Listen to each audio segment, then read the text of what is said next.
Hello and welcome back to the latest episode of Liverpool Transfer Daily here on the Blood Red channel. I'm your host, Edward Kay, and I'm joined today by James Martin. And we're going to start by taking a look at a midfielder from the Serie A who's reportedly up for sale, James. Sergej Milinkovic-Savic of Lazio and, of course, of Serbia as well. There's the possibility of a cut price here, I think, because there's been some stalling over contract negotiations that have left both parties a bit frustrated. Obviously, Liverpool a bit cash-strapped at the moment, James, looking to solve this midfield crisis without spending too much money, I would imagine. Do you think that means this is one the Reds will maybe consider? Sorry, I'm just getting throwbacks to sort of every transfer window of the last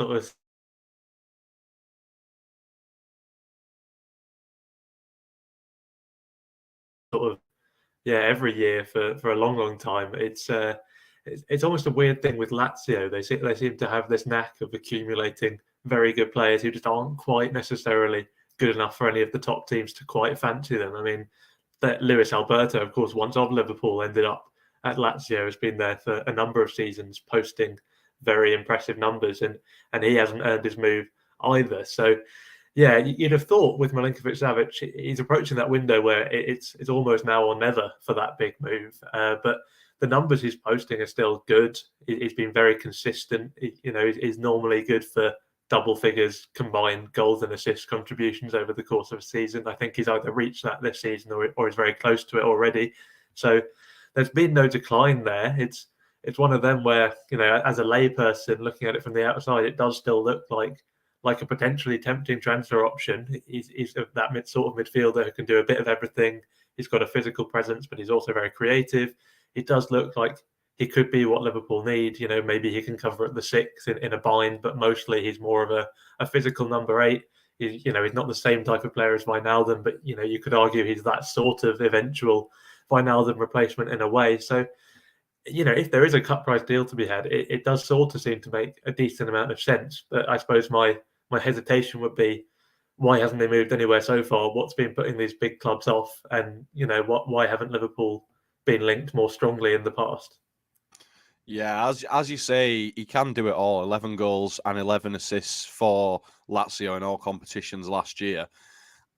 I'm not sure about it myself either. It feels like, doesn't feel like a very Liverpool transfer, does it, going out and getting a player who's fairly highly rated, but as you say, hasn't really pushed on and been able to make that sort of big next move. It smacks of a Manchester United transfer from a couple of years ago, if you ask me. But did you watch any of him in the World Cup, James? Because I thought, while Serbia were a decent surprise package, I was pretty underwhelmed by him, if I'm honest.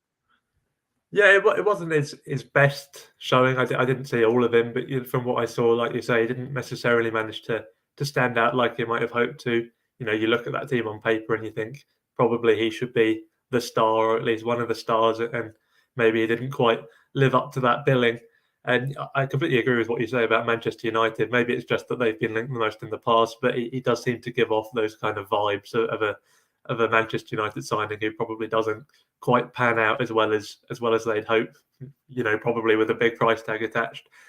So yeah, it's maybe a bit unfair because there's no particular logic behind that assertion. It's just the sort of vibe he gives off. But and I'm sure Liverpool's recruitment team are working on a lot more than vibes, thankfully. So if he does turn up well in the numbers and there is a good price on offer, maybe it's one Liverpool could take a look at. But yeah, my gut instinct is that I'd be surprised. Yeah, and on to another player who featured heavily at the World Cup, obviously did really impress, Sofyan Amrabat from Morocco. He's come out and said that reportedly it's only Atletico Madrid that he prefers a move to. Obviously, Liverpool have been pretty heavily linked with him over the course of this window. Do you think maybe that's one that Liverpool will be letting go now? I mean, if they were ever holding on to it in the first place, then yeah, maybe. It's an odd one. Normally when a player comes out, or his camp comes out and says he prefers a specific destination, it's one of your typical giants of the game. Normally Barcelona or Real Madrid, to be honest. Occasionally Manchester United or Liverpool. It's odd to have a player who has his heart so set on Atletico Madrid, but fair enough. If he wants to go there, then he wants to go there. I suppose Diego Simeone has that reputation for the defensive side of the game. We saw at the World Cup that Sofyan Amrabat excelled in those kind of defensive situations, in those combative duels. So maybe he likes that style of play. It's fair enough. Maybe they've simply put the best offer on the table. Maybe that the situation is more advanced than we know about. But it's a bit of a shame in one sense. He did look like he'd be a good fit for what Liverpool needed. The question mark for me was always, is he going to be prepared to come in for what is essentially not necessarily a backup role, but a role where there's certainly no guaranteed game time, because Fabinho, for all his struggles, has been, one of Klopp's main sort of lieutenants, if you like, over the past 3, 4, 5 years. He's been the go-to man. I mean, that's maybe part of the reason for his current struggles, is that he's played so much. He's suffered some burnout, but the fact is, in the big games, Klopp is still likely to want to trust Fabinho. So whoever does come in, if anyone comes in as kind of number 6 backup, they are going to be wary of the fact that they're not going to be starting every game. That there's potentially more of a chance than there was, because Fabinho is struggling. Maybe Klopp takes him out of the firing line sometimes. But yeah, any kind of high-profile number 6, it's maybe going to want to go somewhere, maybe like Atletico Madrid, where they look at the team and think, okay, I could play here most weeks. Yeah, as you say, if it's Atletico he's dreaming of, then really it's a Diego Simeone system that he wants to be playing in, isn't it? Because the two have become, one and the same, even though I think there is rumours that he might be leaving Atletico sometime in the near future. Who's going to go and pay his wages? Who knows? But do you think, given he's clearly got a preference for playing a more defensive style, do you think it means Amrabat maybe wasn't ever really a realistic option for Liverpool's midfield? Potentially. I mean, that was, it always seemed like an odd link. I mean, Kumar mentioned it at the start in the chat, actually, but the sense that, I mean, for one thing, it seemed like it was just off the back of a World Cup, which is not a very Liverpool thing to do. To be honest, it's not really what any modern teams do anymore. You sort of have to go back to kind of even 2002, maybe, where big clubs were still making big transfers purely off the back of World Cups. I mean, scouting has come on so much, the club's awareness of players around the world is so much better. It doesn't need this kind of global showpiece competition. And maybe they were tracking Amrabat before the World Cup. That's possible, but yeah, it's another one which doesn't seem especially Liverpool. Like you say, maybe he's better out of possession, and that showed up well for Morocco, because they were the underdogs of the tournament. They had to do a lot of work against the ball rather than with the ball, and so we didn't really get to see how well he performed in a possession system. That's not to say he's bad in a possession system. Maybe the numbers at Fiorentina add up and he looks good on the ball as well. But yeah, the fact is, like you say, now we know he apparently prefers Atletico Madrid as well. Perhaps he is too much almost of that destroyer type for Liverpool. That's sort of the profile they're looking at in the midfield. But even with someone like Fabinho, he's sort of underrated in possession. He's quite progressive.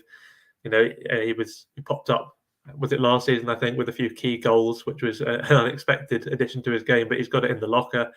Obviously a penalty specialist as well. So he's a technician as well as a destroyer, and maybe that's what Amrabat might be lacking from Liverpool's perspective.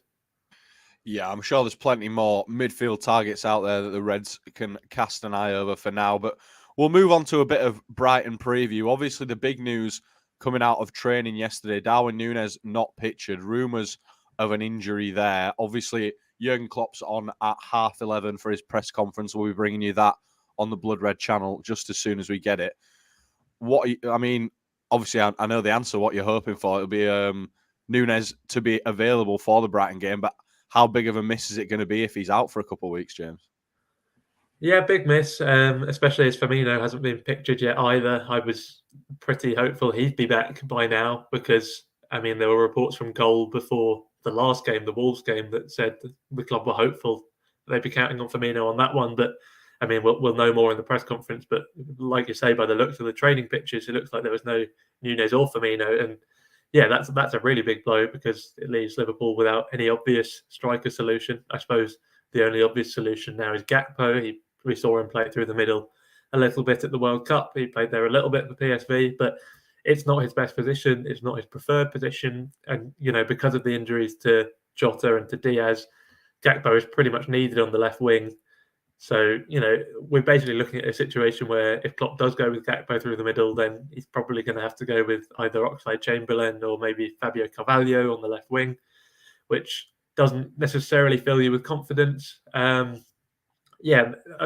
it is a slightly longer term thing, hopefully it's not, but maybe things will ease up if Firmino gets back before Nunes, because, Firmino was doing well before the World Cup. Obviously, he's had his injury problems since then, but at least there would be a recognised striker. But yeah, for the period where they're both out, it's a big headache, both through the middle and on the left wing, because any solution through the middle is going to impact that left side.